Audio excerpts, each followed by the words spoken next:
Karena sesungguhnya masuk surga itu karena Allah merahmati seseorang, mengasihani seseorang, menyayangi seseorang. Dan apa yang membuat Allah kemudian mengasihani dirinya? Karena dia melakukan amal saleh. Maka bagaimana bisa kemudian kita berhenti dari amal?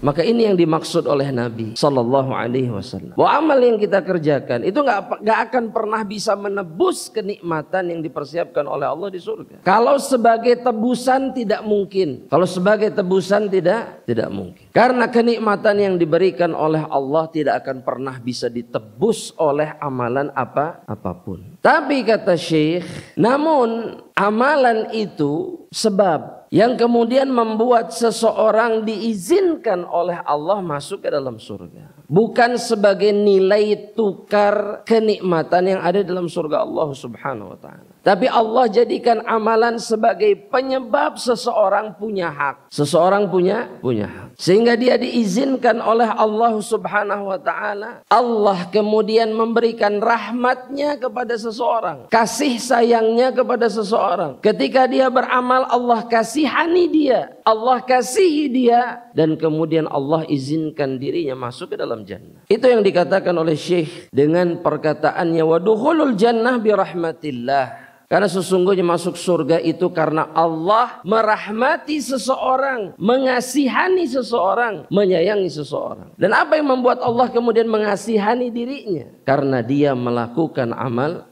saleh. Karena sebab itu Allah izinkan dirinya masuk ke dalam surga. Para sahabat Nabi ketika mendengar perkataan Nabi bahwa seseorang tidak akan dimasukkan ke dalam surga atau amalannya tidak akan memasukkan dirinya ke dalam surga. Maka para sahabat mengatakan wala anta ya Rasulullah. Begitu juga dengan engkau wahai Rasulullah. Begitu juga dengan engkau. Apakah kami saja atau engkau juga sama? Maka kata Nabi wala ana. Begitu juga dengan saya. Perbuatan amalan Nabi semata itu tidak cukup untuk menebus surga Allah Subhanahu wa ta'ala. Kalau kita bayangkan bahwa kalaulah amalan kita saja tidak cukup, bahkan amalan Nabi saja tidak cukup, maka bagaimana bisa kemudian kita berhenti dari amal? Jika amal yang luar biasa saja seperti Nabi Muhammad SAW yang dimiliki oleh Nabi tidak cukup, kata Nabi Muhammad SAW. Hanya saja kata Nabi kemudian, wala ana illa an yataghammadani Allahu bifadlin wa rahmah. Melainkan Allah itu meliputi diriku, mencurahkan kepada diriku keutamaan, kedudukan yang tinggi dan rahmatnya sehingga aku bisa masuk ke dalam surga Allah Subhanahu wa ta'ala. Syekh menjelaskan, maka amal-amal yang dikerjakan oleh seseorang